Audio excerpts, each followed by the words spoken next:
ବେଦାନ୍ତ କର୍ତ୍ତୃପକ୍ଷଙ୍କ ଦ୍ୱାରା ଆଦିବାସୀଙ୍କ ଧରଣୀଗୁଡ଼ିକୁ ଅସମ୍ମାନ ଅଭିଯୋଗ। ରାସ୍ତାରେ ଧାରଣା ଦେଲେ କେନ୍ଦୁବର୍ଡି ଗ୍ରାମବାସୀ। ଜଗନ୍ନାଥପୁର ବେଦାନ୍ତ ମୁଖ୍ୟ ଫାଟକ ରାସ୍ତାରେ ଯୋଗାଯୋଗ ଠପ୍। କଳାହାଣ୍ଡି ଜିଲ୍ଲା ଲାଞ୍ଜିଗଡ଼ସ୍ଥିତ ବେଦାନ୍ତ ଲିମିଟେଡ୍ ଦ୍ୱାରା ବିଭିନ୍ନ ସମୟରେ ବିଭିନ୍ନ ବେଆଇନ କାର୍ଯ୍ୟ କରାଯାଉଥିବା ଅଭିଯୋଗ ହେଉଥିବା ବେଳେ ପୁଲିସ ପ୍ରଶାସନ ବେଦାନ୍ତକୁ ପ୍ରଶୟ ଦେଉଥିବା ନେଇ ଅସନ୍ତୋଷ ବଢ଼ିବାକୁ ଲାଗିଛି।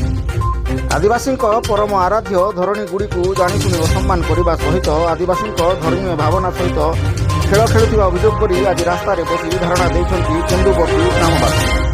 ଅଭିଯୋଗ ଅନୁସାରେ ଲାଞ୍ଜିଗଡ଼ ବ୍ଲକ ଜଗନ୍ନାଥପୁର ପଞ୍ଚାୟତ କେନ୍ଦୁବର୍ଡି ଗାଁରେ ଥିବା ଧରଣୀଗୁଡ଼ିରେ ଥିବା ଗ୍ରାମ୍ୟ ଦେବାଦେବୀଙ୍କ ପ୍ରତୀକ ହଟାଇ ସେଠାରେ କମ୍ପାନୀର କର୍ମଚାରୀମାନେ ରୋଷେଇବାସ କରି ଖାଇଥିବା ଆଜି ସକାଳୁ ଦେଖିବାକୁ ପାଇଥିଲେ କେନ୍ଦୁବର୍ଡି ଗ୍ରାମବାସୀ।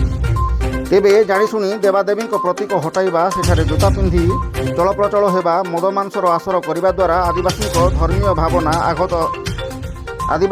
ଧର୍ମୀୟ ଭାବନା ଆଘାତ ହୋଇଥିବା ଅଭିଯୋଗ କରି ଜଗନ୍ନାଥପୁର କେନ୍ଦୁବର୍ଡି ମୁଖ୍ୟ ରାସ୍ତାରେ ଧାରଣାରେ ବସିଛନ୍ତି ଶତାଧିକ ଗ୍ରାମବାସୀ।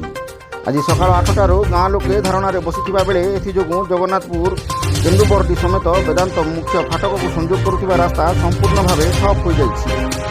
ବେଦାନ୍ତ କର୍ତ୍ତୃପକ୍ଷ ନିଜ ଦୋଷ ଢାଙ୍କିବାକୁ ଉଦ୍ୟମ ଆରମ୍ଭ କରିଦେଇଥିବା ବେଳେ ଲୋକଙ୍କୁ ବୁଝାସୁଝା କରିବାରେ ବିଫଳ ହୋଇଛନ୍ତି। ଲୋକଙ୍କ ଅସନ୍ତୋଷ ବଢ଼ିବାରେ ଲାଗିଥିବା ବେଳେ ବେଦାନ୍ତ କର୍ତ୍ତୃପକ୍ଷ ଧାରଣାରତ ଲୋକଙ୍କୁ ବୁଝାଇବାକୁ ପ୍ରୟାସ ଚଳାଇଥିବା ଦେଖିବାକୁ ମିଳିଛି। ଅପରପକ୍ଷରେ ଅସନ୍ତୁଷ୍ଟ ଗ୍ରାମବାସୀ ଏନେଇ ଲାଞ୍ଜିଗଡ଼ ଥାନାରେ ଅଭିଯୋଗ କରିଥିବା ସୂଚନା ମିଳିଛି।